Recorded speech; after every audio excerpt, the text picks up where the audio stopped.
Inheriting skills is a vital part of Wizardry Variants Daphne, and knowing how they work will provide you a better understanding on how to make your team stronger. Hello again, or hello for the first time. I'm Somnio, and I'll be going over what classes want through inheritance and more. Once again, please take what I say with a grain of salt, as most of this is my opinions and what I've done to reach the current endgame.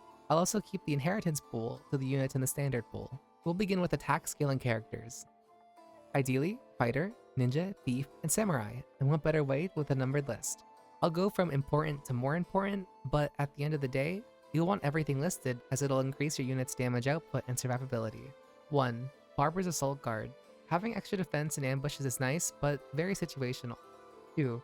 Ophelia's Counterattack. Attacking when it's not your turn is amazing, but this ability only activates when you evade, which can be difficult in harder fights where bosses have high accuracy, or fighting spellcasters.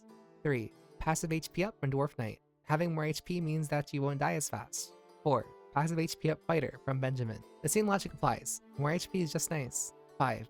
Beast Thief's passive accuracy up. Missing is devastating, and investing in accuracy blessings doesn't feel great when you could always go towards attack or surety. Amelia's Stealth. Honestly, this can go in any unit. I have all stealth on my main character at the moment. The higher the chance to get a whole extra turn before combat even starts is obviously good whenever it happens. 7. Human Ninja's Action Speed. I value action speed quite high, especially early on. Getting an extra point in early levels can make a difference. Even late game, not having to worry about action speed and instead offensive stats is always a plus. 8. Eldest Follow-Up Attack.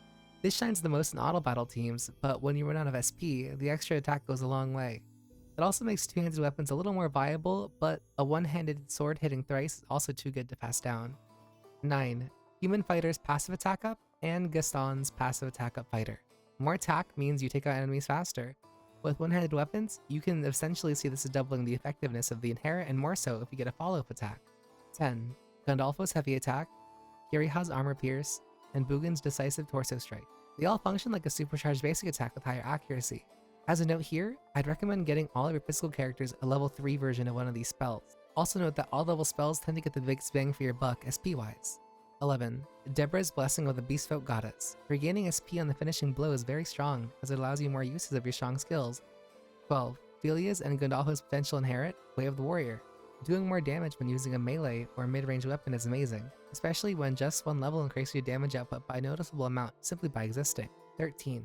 Alex's Way of the Night. Fighters tend to have high HP, so make the most of it with a skill that can reduce damage taken. Attacks also tend to come through in hard fights, so reducing their impact gives you time to heal. 14. Adam's Wisdom of Truth. Similar to Way of the Night, a chance to reduce damage taken is very strong, and they do stack, in the sense where if one doesn't proc, the other can, and vice versa, where both can proc. 15. Unyielding Will to Fight from Eulalia's Potential Inheritance. A chance to avoid a fatal attack can be the difference between winning or losing a fight. 16. Philip's Potential Inherit, Cunning Pursuit. You'll tend to debuff enemies in harder fights, and the extra surety will go a long way to end the fight faster.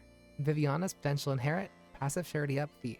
Unconditional surety is so good, as blessings go anywhere from 1 to the lowest to 13 to the highest I've seen, so any increase is appreciated. Before we talk about my list of spellcaster inherents, if you like my content, a sub would go a long way. Now back to the number list, focusing on Mage, Priest, and somewhat Knight. Once again, I'll be going from important to most important, but each one will help you one way or another. 1. Elf Priests of Divine Power Up. Divine Power doesn't affect many spells, the important ones being Dios and Madios, and the increase isn't too noticeable. However, not many characters want high divine power in the first place. 2. Yarmals and Flutes, Beru and Miguel. As of right now, they're the only easily accessible spells, so getting them to a high level on your favorite caster will increase their damage output by a fair bit. This also applies to their potential inherents of Mafaru and Mamigal. 3. Galena and Emil's Dios and Madios. When HP pools get big, you'll want to make sure your casters can keep up with higher level healing spells. Plus, giving your mages healing is never a bad idea. 4. Daniel's Potential Inherit, Habit, plus every other debuff removal inherit. I would give it to your mages first and then frontline. Giving everyone the ability to remove a debuff from a row, or just any debuff in general, can be huge, especially if your priest gets debuffed and cannot act. 5. Human Priest Passive MP Up. Having more MP to cast more spells is always good. 6. Marianne's Potential Inherit, Way of the Priest. In the same vein as MP Up, reducing the cost of healing and buffing spells is great, especially on mages who don't learn this naturally. 7. Human Ninja's Action Speed Up. I prefer having enough action speed to make sure my mages and priests go first in combat. Having the ability to buff and debuff will make your frontline hit that much harder. 8. Valdor's Makaltu. This spell itself is not the best, increasing defense of a row, but in conjunction with the front line with Way of the Night and Wisdom of Truth, it really shines through. 9. Elf Mage's passive magic power up. More damage output on spells means fights end faster. You can't go wrong with that. 10. Alex's Way of the Night. Once again, the chance to reduce damage is huge, especially when most casters have lower HP compared to the frontline unit. 11. Alice's Blessing of Agora. Honestly, one of the best inherents in the game. I would get one level on everyone as soon as possible, as extending buffs and debuffs allows you to save MP, continue your offense, heal, whatever you want really. And that's that. Honestly, this is kind of a reason why I enjoy Wizardry Variants Daphne so much. So many of the units you summon are useful in many different ways. Each 10 pool increases your team's power bit by bit. Anyhow, let me know what you think, or if you have any other inherits you'd recommend to other people. Thank you very much for watching, and until then.